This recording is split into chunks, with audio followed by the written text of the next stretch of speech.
मतलब समझ सकते हैं कि 1947 यानी देश आज़ाद होने के बाद बहुत सारे कानून में परिवर्तन किए गए और उसके बाद अगर किसी का जो है ज़मीन का रजिस्ट्री हुआ है तो उस समय उसी खतियान से रजिस्ट्री किया गया, उसी ज़मीन के रिकॉर्ड से रजिस्ट्री किया गया जो कि अंग्रेज शासन के द्वारा बनाया गया है ना, जो कि आपका 1900 जो है 8 हो गया, 1907 हो या 1914 हो, जब का आपका खतियान होगा यानी 1900 तो सर्वे करके खतियान जो है यानी ज़मीन का जो रिकॉर्ड तरह से इंफॉर्मेशन है वो ज़मींदारों को दिया गया और आप खरीदते हैं कब जो है यानी 1947 के बाद। उस केस में और खरीद के आज तक जो है आपने उसका दाखिल खारिज नहीं कराया है ना, दाखिल खारिज नहीं कराया और अभी जो फिलहाल है वो किसी अन्य व्यक्ति के नाम है। ये भी हो सकता है ये किसी अन्य व्यक्ति का नाम है, लेकिन आज भी आपके पास केवाला है, आपने उसको खरीदा है। क्या करें, क्या प्रक्रिया होगा, कैसे उस संपत्ति को आप हासिल करेंगे, कोई तरीका होना चाहिए ना, तो हम उसकी बात करते हैं आज। सबसे पहले ये देखें कि हर राज्य में लगभग जो है सर्वे का काम हुआ है और राज्य सरकार के द्वारा हर राज्य में अपने नियम आए और एक तरह से उनको अपना एक ज़मीन का इन्फॉर्मेशन तैयार करना पड़ा। बहुत राज्य बटे भी तो उनका ज़मीन का पूरा इन्फॉर्मेशन भी डिवाइड हो गया। अब ये जो अपना उसके बाद हर राज्य का अपना एक नियम होता है, उसके राज्य के जो राजस्व के विभाग के मंत्री होते हैं वो नए नियम लाते हैं तो अपना उनका वो कार्य होता है, लेकिन सबका जो इन्फॉर्मेशन है, जो जानकारी है, वो उनके पास सारा इन्फॉर्मेशन रहता है।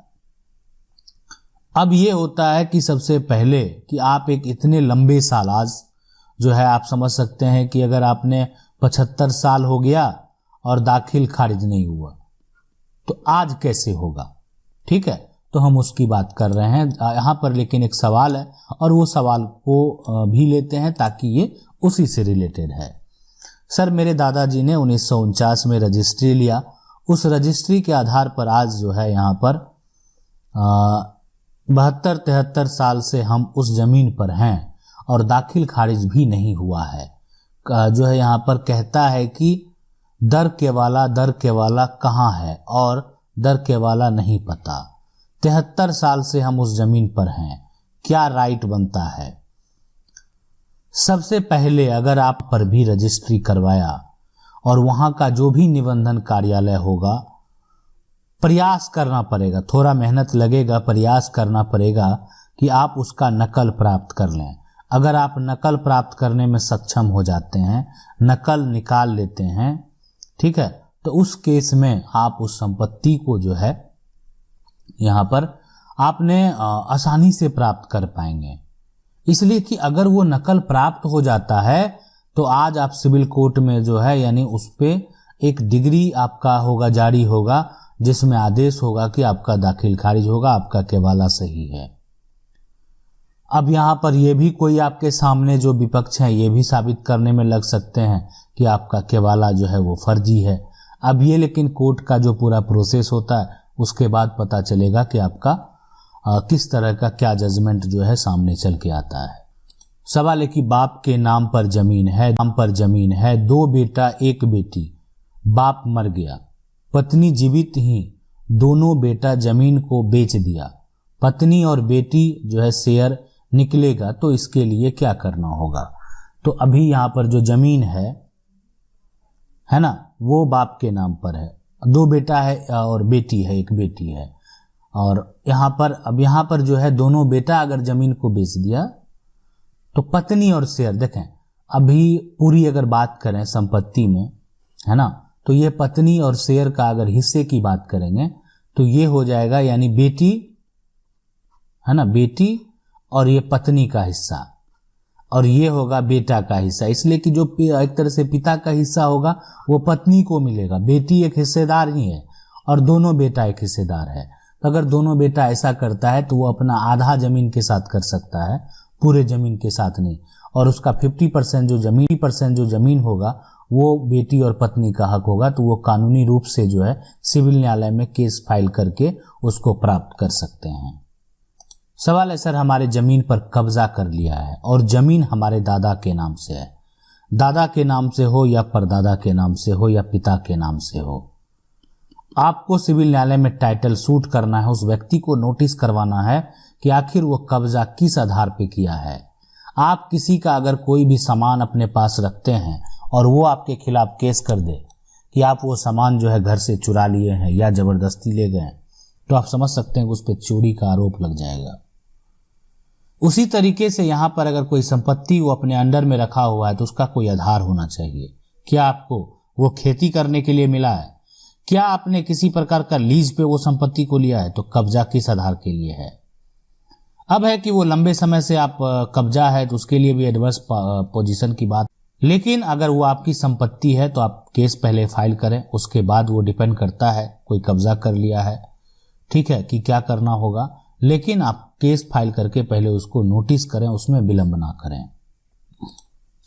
सवाल है, यदि शादीशुदा बेटी का पिता जो है कि गांव में परिवार जो है यहाँ पर रजिस्टर में नाम नहीं अंकित है, तो शादीशुदा बेटी जो है कैसे अपने पिता की संपत्ति में अपना हक कैसे ले सकती है पिता की मृत्यु के बाद, है ना। देखें, शादीशुदा बेटी जो है या पिता का गांव के परिवार में रजिस्टर में नाम अंकित नहीं है, ठीक है, जो भी है, अब ये गांव उनको तो ये बात तो अंकित करवाना ही पड़ेगा, लेकिन अगर पिता का संपत्ति है तो पिता के मृत्यु के बाद वो बेटी ले सकती है। आज उसका नाम है, उसके पिता का नाम है और उसके पिता के नाम से संपत्ति रजिस्टर है। अब गांव के इंफॉर्मेशन में मान लेते हैं कि आज हम दूसरे गांव में संपत्ति को खरीद लिए, तो उस गांव में मेरा जो है रजिस्टर में वोटर लिस्ट में थोड़ी नाम होना चाहिए। हम जहां रह रहे हैं किसी एक क्षेत्र के ही वोटर होंगे, लेकिन संपत्ति खरीदने के लिए पूरा देश में हम स्वतंत्र हैं, कहीं भी खरीद के रख सकते हैं। तो इसीलिए अगर संपत्ति में नाम है तो उनके जो बेटी हैं उनका भी हक होगा।